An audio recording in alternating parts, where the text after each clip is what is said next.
Hello students, इस diagram में आप क्लियरली देख सकते हैं लोकेशन ऑफ हार्ट।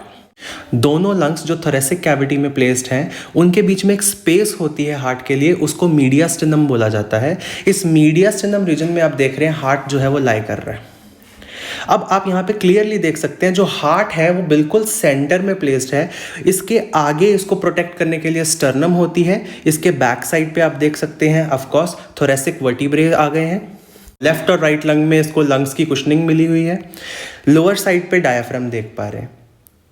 ठीक है, तो अगर आपको कभी पूछा जाए कि structures located around the heart mention करिए, तो उसमें आप both the lungs, left and the right lungs बोलेंगे। फिर नीचे वाली सरफेस पे क्या है इसके, डायफ्राम। बैक साइड पे इसके बैकबोन भी लिख सकते हैं या थोरेसिक वर्टिब्रे लिख सकते हैं, और फ्रंट साइड पे इसके स्टर्नम होता है जो रिब केज का पार्ट है। और हार्ट एक कोन शेप्ड ऑर्गन है, that is a conical organ, जिसका जो एपेक्स यानी जो इसका नैरो पार्ट है वो थोड़ा लेफ्ट साइड को टिल्ट हुआ है। इसकी एक्सेस स्ट्रेट नहीं है, थोड़ी सी टिल्टेड है टुवर्ड्स द लेफ्ट। क्योंकि हमारा हार्ट लेफ्ट साइड को टिल्टेड है, इसीलिए लेफ्ट लंग के अंदर इसने एक डेंट डाल रखा है टू जनरेट सर्टेन स्पेस। उस डेंट को हम कार्डियक नॉच कहते हैं। इस डायग्राम में क्लियरली विजिबल है कि जो लेफ्ट लंग है उसका साइज थोड़ा छोटा है और उसकी जो मार्जिन है वो अंदर को कर्व हो गई है। इसी कर्वेचर को हम कार्डियक नॉच कहते हैं। क्योंकि हमारे हार्ट ने लेफ्ट साइड में थोड़ी ज़्यादा स्पेस ऑक्यूपाई करी है, इसीलिए लेफ्ट लंग थोड़ा छोटा है और राइट लंग थोड़ा बड़ा रहता है। राइट लंग में 3 लोब्स दिख रहे हैं आपको, लेकिन जो आपका लेफ्ट लंग है उसमें सिर्फ 2 ही लोब्स होंगे।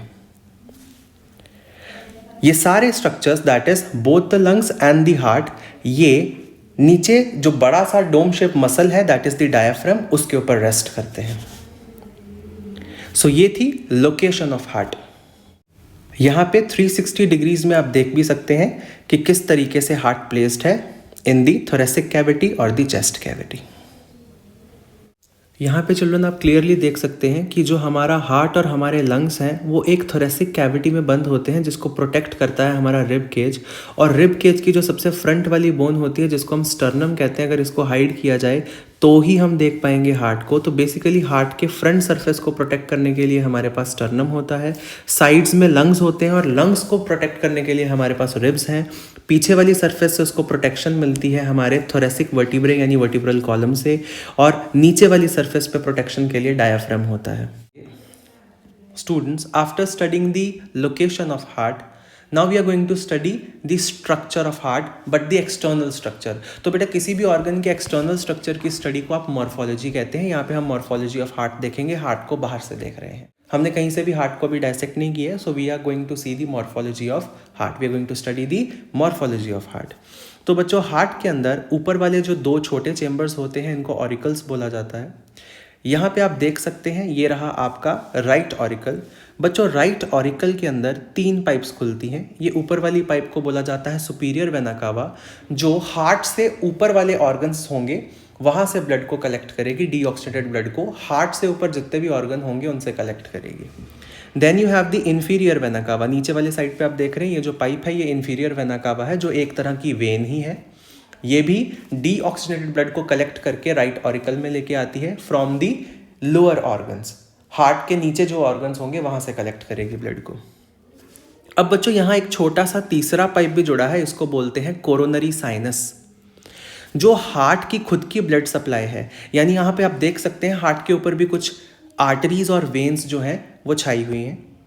इन आर्टरीज और वेन्स के नेटवर्क को हम कहते हैं coronary circulation. Coronary artery and coronary veins वो पाइप्स हैं जो हार्ट के मसल्स को ब्लड सप्लाई पहुंचाती हैं, क्योंकि हार्ट भी एक ऑर्गन है, उसको भी जिंदा रहने के लिए ऑक्सीजन चाहिए, वो भी CO2 प्रोड्यूस करेगा, वेस्ट प्रोड्यूस करेगा, उसको भी ग्लूकोज चाहिए, उसके मसल्स को कंटिन्यूसली काम करने के लिए ब्लड सप्लाई चाहिए। तो हार्ट की खुद की जो ब्लड सप्लाई है उसको कोरोनरी सर्कुलेशन कहते हैं। तो हार्ट को ब्लड पहुँचाने वाली होती हैं कोरोनरी आर्टरीज, और फिर हार्ट के मसल से डीऑक्सीनेटेड ब्लड लेके जाने वाली होती है कोरोनरी वेन्स। कोरोनरी वेन्स, सारी की सारी कोरोनरी वेन्स जो होती हैं वो एक बड़ी सी पाइप में अपना ब्लड ड्रेन करती हैं, उसको बोलते हैं कोरोनरी साइनस। और ये कोरोनरी साइनस आगे जाके आपके अगेन राइट ऑरिकल में उस ब्लड को ड्रेन आउट कर देता है। So this was the right auricle. अब बात करते हैं बच्चों इस ऑरिकल की, which is the left auricle. Left auricle में आप देखेंगे यहाँ पे 4 पाइप्स कनेक्टेड हैं। ऊपर आप देख सकते हैं 4 पाइप्स जुड़ी हुई हैं। ये चारों पाइप्स को एक साथ बोला जाता है पल्मोनरी वेन्स। ये पाइप्स दोनों लंग्स से ऑक्सीजनेटेड ब्लड को लेके आती हैं। 2 पाइप्स एक राइट लंग से और 2 पाइप्स लेफ्ट लंग से ऑक्सीजनेटेड ब्लड को लेके आएंगी और आपके लेफ्ट ऑरिकल में पोर करेंगी। राइट ऑरिकल के जस्ट नीचे एक चेंबर होता है, उसको बोला जाता है राइट वेंट्रिकल। राइट वेंट्रिकल के साथ बच्चों एक पाइप कनेक्टेड होती है, उसको बोला जाता है पल्मोनरी ट्रंक। ये पल्मोनरी ट्रंक आगे जाके 2 पाइप्स में डिवाइड कर जाती है, जिसको बोला जाता है पल्मोनरी आर्टरीज। एक पल्मोनरी आर्टरी लेफ्ट लंग में ब्लड को लेके जाएगी डीऑक्सीजनेटेड ब्लड को ऑक्सीजनेट करने के लिए, और दूसरी पल्मोनरी आर्टरी राइट लंग में जाएगी। तो यहाँ पे आपको ध्यान रखना है, पल्मोनरी आर्टरी एक एक जा रही है लंग्स की तरफ, लेकिन पल्मोनरी वेन्स 2-2 आ रही हैं। राइट वेंट्रिकल के बाद बात करते हैं लेफ्ट वेंट्रिकल की। तो ये रहा हमारा लेफ्ट वेंट्रिकल। बच्चों, left ventricle is the largest chamber of the heart, और इससे एक पाइप जुड़ी होती है, उसको आयोटा बोला जाता है। इस आयोटा का जो लेफ्ट वेंट्रिकल में कनेक्शन है वो पल्मोनरी ट्रंक के नीचे हाइड कर जाता है, इसलिए मॉर्फोलॉजिकली आप उसको यहाँ पे तो देख नहीं पाएंगे। अगर मैं इस पल्मोनरी ट्रंक को हाइड करूँ तो आप देखेंगे कि ये जो आयोटा है ये जाके आपके लेफ्ट वेंट्रिकल में जाके खुल रही है। इसको हम जब एनाटॉमिकल स्ट्रक्चर देखेंगे, जब हम हार्ट को डाइसेक्ट करके देखेंगे, उसमें ज़्यादा क्लियरली दिखेगा आपको। So this was the morphology of heart.